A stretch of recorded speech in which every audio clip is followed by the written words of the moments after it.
ನಮಸ್ಕಾರ ಸ್ನೇಹಿತರೆ, ನಮ್ಮ ನಂಬಿಕೆಗೆ ಸ್ವಾಗತ ಸುಸ್ವಾಗತ. ಸ್ನೇಹಿತರೆ, ಕೇಂದ್ರ ಗೃಹ ಸಚಿವ ಅಮಿತ್ ಶಾ ಅವರನ್ನ ಚಾಣಕ್ಯ ಅಂತಲೇ ಬಿಜೆಪಿ ಗುರುತಿಸುತ್ತೆ. ಅಮಿತ್ ಶಾ ಅವರು ಸಾಂಸ್ಥಿಕ ಕೌಶಲ್ಯ ಮತ್ತು ಕಾರ್ಯತಂತ್ರದ ಮೂಲಕ ಪಕ್ಷವನ್ನ ಅಧಿಕಾರದ ಉತ್ತುಂಗಕ್ಕೆ ಕೊಂಡೊಯ್ದಿದ್ದಲ್ಲದೆ ಅಧಿಕಾರಕ್ಕೆ ಬಂದ ನಂತರ ಆರ್ಟಿಕಲ್ 370 ಸೇರಿದಂತೆ ಸವಾಲಿನ ಸೈದ್ಧಾಂತಿಕ ಕಾರ್ಯಸೂಚಿಯನ್ನು ಪೂರೈಸುವಲ್ಲಿ ಪ್ರಮುಖ ಪಾತ್ರ ವಹಿಸಿದ ಬಿಜೆಪಿಯ ಮಾಸ್ಟರ್ ಮೈಂಡ್ ನಾಯಕ. ಪ್ರಧಾನಿ ಮೋದಿ ಅವರೊಂದಿಗಿನ ಅವರ ಜುಗಲ್ಬಂದಿ ಯಾವಾಗಲೂ ಲೈಮ್ ಲೈಟ್ನಲ್ಲಿರುತ್ತೆ. ಅಷ್ಟಕ್ಕೂ ಅಮಿತ್ ಶಾ ಅವರ ರಾಜಕೀಯ ಬದುಕು ಶುರುವಾಗಿದ್ದೇಗೆ, ಅವರ ಹಿನ್ನೆಲೆ ಏನು ಅನ್ನೋದನ್ನ ಈ ಸಂಚಿಕೆಯಲ್ಲಿ ಹೇಳ್ತಾ ಹೋಗ್ತೀನಿ. ಅದಕ್ಕೂ ಮುನ್ನ ನಮ್ಮ ನಂಬಿಕೆಗೆ ನಿಮ್ಮ ಬೆಂಬಲವಿರಲಿ. ಎಲ್ಲ ವಿಧದ ತ್ವಚೆಯ ಸಮಸ್ಯೆಗಳಿಗೆ ಧೀಮಹಿ ಪ್ರಾಡಕ್ಟ್ ರಾಮಬಾಣದಂತೆ ಕೆಲಸ ಮಾಡುತ್ತೆ. ಕೇವಲ 3 ದಿನದಲ್ಲೇ ವ್ಯತ್ಯಾಸ ನೋಡ್ತೀರಾ. ಯಾವುದೇ ಅಡ್ಡ ಪರಿಣಾಮಗಳಿಲ್ಲ. ಕೆಮಿಕಲ್ ರಹಿತವಾದ 16 ನೈಸರ್ಗಿಕ ಪದಾರ್ಥಗಳ ಮಿಶ್ರಣದಿಂದ ತಯಾರಾದ 100% ಆರ್ಗ್ಯಾನಿಕ್ ಧೀಮಹಿ ಪ್ರಾಡಕ್ಟ್. ಹೆಚ್ಚಿನ ಮಾಹಿತಿಗಾಗಿ ಕೆಳಕಂಡ ದೂರವಾಣಿಗೆ ಸಂಪರ್ಕಿಸಿ. ಸ್ನೇಹಿತರೆ, ಅಮಿತ್ ಶಾ ಅಲಿಯಾಸ್ ಅಮಿತ್ ಅನಿಲ್ ಚಂದ್ರ ಶಾ ಇವರ ಜನನವಾಗಿದ್ದು ಮುಂಬೈನಲ್ಲಿ. ಮೂಲತಃ ಗುಜರಾತಿ ದಂಪತಿಗಳಾದ ಕುಸುಮಾ ಬೆನ್ ಮತ್ತು ಅನಿಲ್ ಚಂದ್ರ ಶಾ ದಂಪತಿಗಳಿಗೆ ಅಕ್ಟೋಬರ್ 22, 1964ರಂದು ಏಕೈಕ ಗಂಡು ಸಂತಾನವಾಗಿ ಜನಿಸ್ತಾರೆ. 6 ಜನ ಸಹೋದರಿಯರ ಮುದ್ದಿನ ತಮ್ಮನಾಗಿ ಬೆಳೀತಾರೆ. ಅವರ ತಂದೆ ಪ್ಲಾಸ್ಟಿಕ್ ಪೈಪುಗಳ ವ್ಯಾಪಾರಿಯಾಗಿದ್ರು. ಅವರ ಮುತ್ತಜ್ಜ ಗುಜರಾತ್ನಲ್ಲಿ ಪ್ರಮುಖ ವ್ಯಕ್ತಿಯಾಗಿದ್ರು. ಅತ್ಯಂತ ಅಗರ್ಭ ಶ್ರೀಮಂತರ ಕುಟುಂಬದಲ್ಲಿ ಜನಿಸಿದ ಅಮಿತ್ ಶಾ ಎಂದೆಂದೂ ಕಷ್ಟವನ್ನ ನೋಡಿದ್ದೇ ಇಲ್ಲ. ಅಮಿತ್ ಶಾ ಅವರು ಗುಜರಾತ್ನಲ್ಲಿಯೇ ತಮ್ಮ ಬಾಲ್ಯವನ್ನ ಹಾಗೂ ಶಿಕ್ಷಣವನ್ನ ಕಳೀತಾರೆ. ನಂತರ ಪದವಿ ಓದುವುದಕ್ಕೆ ಅಂತ ಅಹಮದಾಬಾದ್ಗೆ ತೆರಳುತ್ತಾರೆ. ವಿದ್ಯಾರ್ಥಿಯಾಗಿದ್ದಾಗಲೇ ರಾಜಕೀಯದ ಮೇಲೆ ತೀವ್ರ ಆಸಕ್ತಿಯನ್ನ ಹೊಂದಿದ್ರು. ಹಾಗಾಗಿ ಅವರನ್ನ ಆಕರ್ಷಿಸಿದ್ದು ಅಂದ್ರೆ ರಾಷ್ಟ್ರೀಯ ಸ್ವಯಂ ಸೇವಕ ಸಂಘ ಅಂದ್ರೆ RSS. ಹೀಗೆ RSSಗೆ ಸೇರಿದ ನಂತರ ABVP ಮೂಲಕ ಸಕ್ರಿಯ ರಾಜಕೀಯಕ್ಕೆ ಪ್ರವೇಶ ಮಾಡ್ತಾರೆ. ಅಮಿತ್ ಶಾ ಅವರಿಗೆ ರಾಜಕೀಯ ಆನುವಂಶಿಕವಾಗಿ ಬಂದಿದ್ದಲ್ಲ. ಅಹಮದಾಬಾದ್ನಿಂದ ಜೀವ ರಸಾಯನಶಾಸ್ತ್ರದಲ್ಲಿ BSc ಮುಗಿಸಿದ ನಂತರ ಅಮಿತ್ ಶಾ ತಮ್ಮ ತಂದೆಯ ವ್ಯವಹಾರವನ್ನು ನಿರ್ವಹಿಸುತ್ತಿದ್ರು. ನಂತರ ಷೇರು ಮಾರುಕಟ್ಟೆಯಲ್ಲಿ ಪ್ರವೇಶಿಸಿ ಷೇರು ದಳ್ಳಾಳಿಯಾಗಿ ಕೆಲಸ ಮಾಡ್ತಾರೆ. ರಾಜಕೀಯ ಪ್ರವೇಶಿಸಿದ ನಂತರ ಎಂದಿಗೂ ಹಿಂತಿರುಗಿ ನೋಡಿದ್ದೇ ಇಲ್ಲ. 1980ರ ದಶಕದಲ್ಲಿ ಬಿಜೆಪಿ ಪಕ್ಷಕ್ಕೆ ಅಧಿಕೃತವಾಗಿ ಸೇರಿಕೊಳ್ತಾರೆ. ಅವರ ರಾಜಕೀಯ ಜೀವನದಲ್ಲಿ ಪ್ರಮುಖ ತಿರುವು ಅಂದ್ರೆ ನರೇಂದ್ರ ಮೋದಿ ಅವರ ಸಂಪರ್ಕ.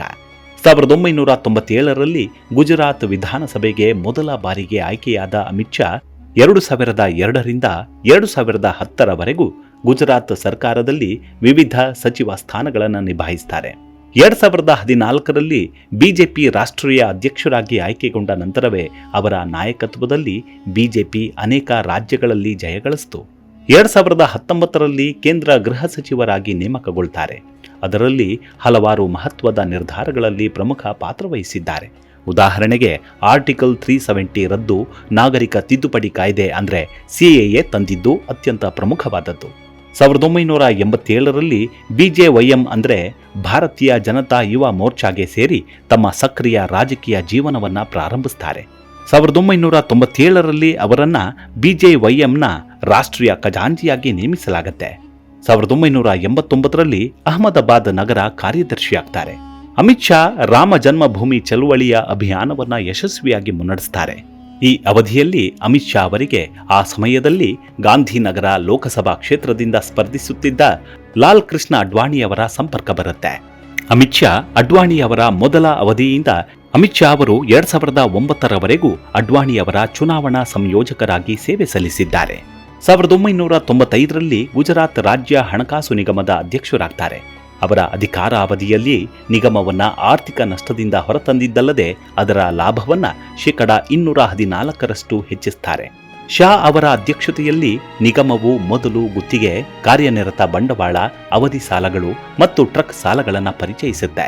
ಗುಜರಾತ್ ರಾಜ್ಯ ಹಣಕಾಸು ನಿಗಮವು ರಾಜ್ಯದಲ್ಲಿನ ಸಣ್ಣ ಕೈಗಾರಿಕೆಗಳಿಗೆ ಅವಧಿ ಸಾಲಗಳು ಮತ್ತು ಕಾರ್ಯನಿರತ ಬಂಡವಾಳವನ್ನು ಒದಗಿಸುವ ಮೂಲಕ ಅವುಗಳ ಬೆಳವಣಿಗೆಯನ್ನ ವೇಗಗೊಳಿಸುವ ಪ್ರಮುಖ ಸಂಸ್ಥೆಯಾಗಿದೆ. ಅಮಿತ್ ಶಾ ತಮ್ಮ 36ನೇ ವಯಸ್ಸಿನಲ್ಲಿ ಅಹಮದಾಬಾದ್ ಜಿಲ್ಲಾ ಸಹಕಾರಿ ಬ್ಯಾಂಕಿನ ಅತ್ಯಂತ ಕಿರಿಯ ಅಧ್ಯಕ್ಷರಾದರು. ಅಧಿಕಾರ ವಹಿಸಿಕೊಂಡ 1 ವರ್ಷದೊಳಗೆ 20,28,00,000 ನಷ್ಟವನ್ನ ಸರಿದೂಗಿಸಿದ್ದಲ್ಲದೆ ಬ್ಯಾಂಕನ್ನ 6,60,00,000ದಷ್ಟು ಲಾಭಕ್ಕೆ ತಂದು ಲಾಭದ 10% ವಿತರಿಸುತ್ತಾರೆ. ಅಮಿತ್ ಶಾ ಅವರು 1997ರಲ್ಲಿ ಗುಜರಾತ್ನ ಸರ್ಖೇಜ್ ವಿಧಾನಸಭಾ ಕ್ಷೇತ್ರಕ್ಕೆ ಬಿಜೆಪಿ ಅಭ್ಯರ್ಥಿಯಾಗಿ ಮೊದಲು ನಾಮಪತ್ರ ಸಲ್ಲಿಸುತ್ತಾರೆ. ಅದರಲ್ಲಿ ಪ್ರಚಂಡ ಬಹುಮತದಿಂದ ಗೆದ್ದು ಬೇಕಿದ್ರು. ನಂತರದ ಪ್ರತಿಯೊಂದು ಚುನಾವಣೆಯಲ್ಲೂ ಅವರ ಗೆಲುವಿನ ಅಂತರವೂ ಹೆಚ್ಚುತ್ತಾ ಹೋಯಿತು. ಜೊತೆಗೆ ಕ್ಷೇತ್ರದಲ್ಲಿ ಅವರ ಜನಪ್ರಿಯತೆಯು ಬೆಳೀತಾ ಸಾಕ್ತು. ಅಮಿತ್ ಶಾ ಅವರ ಸಂಘಟನಾ ಕೌಶಲ್ಯದಿಂದಾಗಿ ಅವರನ್ನ 1998ರಲ್ಲಿ ಭಾರತೀಯ ಜನತಾ ಪಕ್ಷದ ಗುಜರಾತ್ ಘಟಕದ ರಾಜ್ಯ ಕಾರ್ಯದರ್ಶಿಯಾಗಿ ನೇಮಿಸಲಾಗುತ್ತೆ. 1 ವರ್ಷದ ನಂತರ 1998ರಲ್ಲಿ ಬಿಜೆಪಿಯ ಗುಜರಾತ್ ಘಟಕದ ರಾಜ್ಯ ಉಪಾಧ್ಯಕ್ಷನನ್ನಾಗಿ ನೇಮಿಸಲಾಗುತ್ತೆ. 2001ರಲ್ಲಿ ಬಿಜೆಪಿಯ ರಾಷ್ಟ್ರೀಯ ಸಹಕಾರ ಕೋಶದ ಸಂಚಾಲಕರನ್ನಾಗಿ ನೇಮಿಸಲಾಯಿತು. ಅವರ ಅಧಿಕಾರಾವಧಿಯಲ್ಲಿ ಮಾಡಿದಂತಹ ಕೆಲಸಗಳು ತುಂಬಾ ಮೆಚ್ಚುಗೆಯನ್ನ ಪಡೆದವು. ಕೆಲವರು ಅಮಿತ್ ಶಾ ಅವರನ್ನ ಸಹಕಾರಿ ಚಳುವಳಿಯ ಪಿತಾಮಹ ಎಂಬ ಬಿರುದನ್ನು ನೀಡುತ್ತಾರೆ. 2002ರಲ್ಲಿ ಮೊದಲ ಬಾರಿಗೆ ಸಚಿವರಾಗಿ ಪ್ರಮಾಣ ವಚನ ಸ್ವೀಕರಿಸುತ್ತಾರೆ.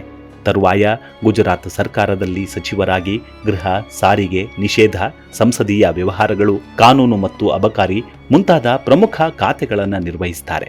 2006ರಲ್ಲಿ ಗುಜರಾತ್ ಚೆಸ್ ಅಸೋಸಿಯೇಷನ್ನ ಅಧ್ಯಕ್ಷರಾಗ್ತಾರೆ.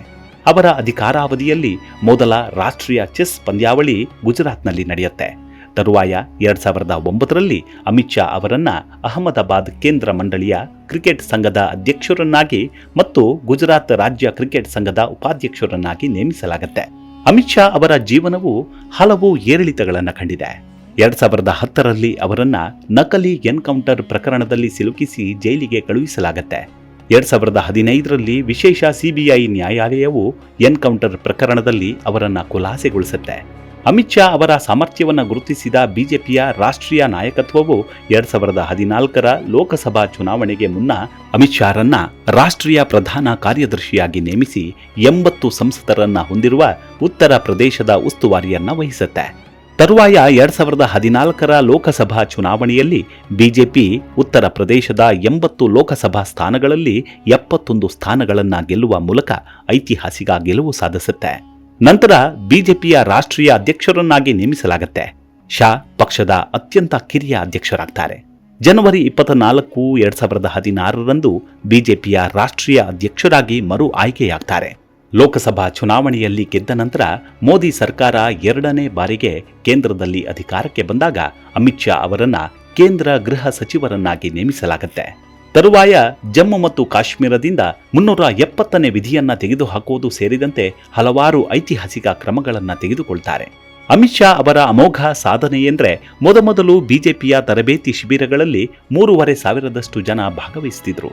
ಆದರೆ ಅಮಿತ್ ಶಾ ಉಸ್ತುವಾರಿ ಪಡೆದುಕೊಂಡ ನಂತರ 2015ರಲ್ಲಿ 7,25,000ಕ್ಕೂ ಅಧಿಕ ಜನ ತರಬೇತಿ ಶಿಬಿರಗಳಲ್ಲಿ ಭಾಗವಹಿಸಿದ್ರು.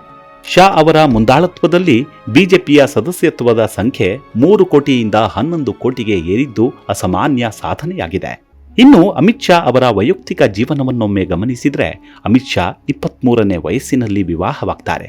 ಅಮಿತ್ ಶಾ ತಾನು ಮದುವೆಯಾಗೋ ಹುಡುಗಿಯನ್ನ ನೋಡಿದಾಕ್ಷಣವೇ ಅವರನ್ನ ಪ್ರೀತಿ ಮಾಡೋಕೆ ಶುರು ಮಾಡ್ತಾರೆ. ಲವ್ ಇಟ್ ಫಸ್ಟ್ ಸೈಟ್ ಎಂಬಂತೆ ಪ್ರೇಮ ಮಧುರ ಪ್ರೀತಿ ಅಮರ ಎನ್ನುವಂತೆ ಪತ್ನಿ ಸೋನಾಲ್ ಶಾ ಈಗ ವಿಧಿವಶರಾಗಿದ್ದಾರೆ. ಆದರೆ ಅವರ ಪ್ರೀತಿಯ ನೆನಪುಗಳು ಸದಾಕಾಲ ಅಚ್ಚಳಿಯದೆ ಉಳಿದಿದೆ. ಸೋನಾಲ್ ಶಾ ಅವರ ಹಿನ್ನೆಲೆಯನ್ನ ಗಮನಿಸಿದ್ರೆ ಸೋನಾಲ್ ಅವರು ಮಹಾರಾಷ್ಟ್ರದ ಕೊಲ್ಹಾಪುರದವರು, ಸುಸಂಸ್ಕೃತ ಮನೆತನದವರು. ರಾಜಕುಮಾರಿ ಪದ್ಮರಾಜೆ ಬಾಲಕಿಯರ ಪ್ರೌಢಶಾಲೆಯಲ್ಲಿ ಶಿಕ್ಷಣ ಪಡಿತಾರೆ. ಅವರಿಗೆ ತನ್ನ ಬಾಲ್ಯದ ಶಿಕ್ಷಣವೇ ತುಂಬಾ ಅಚ್ಚುಮೆಚ್ಚಾಗಿತ್ತು. ಅದಕ್ಕೆ ನಿದರ್ಶನವೆಂದರೆ ತಾವು ಓದಿದ ಶಾಲೆಗೆ ಸುಮಾರು 5 ಲಕ್ಷದಷ್ಟು ಹಣವನ್ನ ದಾನವಾಗಿ ನೀಡ್ತಾರೆ. ಸೋನಾಲ್ ಶಾ ಯಾವಾಗಲೂ ತನ್ನ ಪತಿಯ ಬೆಂಬಲಕ್ಕೆ ನಿಂತವರು. ಅಮಿತ್ ಶಾರ ರಾಜಕೀಯ ಚದುರಂಗದಾಟದಲ್ಲಿ ಪತ್ನಿಯ ಕೈ ಮೇಲಾಗಿ ನಿಲ್ಲುತ್ತೆ. ತನ್ನ ಬದುಕಿನಲ್ಲಿ ಅತ್ಯಂತ ನಂಬಿಕಸ್ಥರು ಯಾರು ಅಂದ್ರೆ ಅದು ತನ್ನ ಪತ್ನಿಯೇ ಅನ್ನೋದು ಅಮಿತ್ ಶಾ ಅವರ ನಿಲುವು.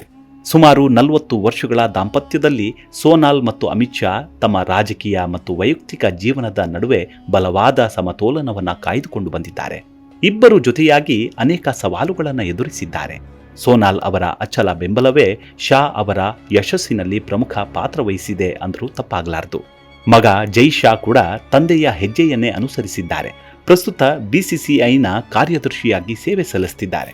ಹೀಗೆ ಭಾರತದ ರಾಜಕೀಯ ಇತಿಹಾಸದಲ್ಲಿ ಅಜರಾಮರರಾಗಿ ಉಳಿದ ಅಮಿತ್ ಶಾರ ಚಾಣಾಕ್ಷತನದಿಂದಾಗಿ ಇಂದು ಬಿಜೆಪಿ ಪಕ್ಷ ಉತ್ತುಂಗದಲ್ಲಿರುವುದಂತೂ ಸುಳ್ಳಲ್ಲ.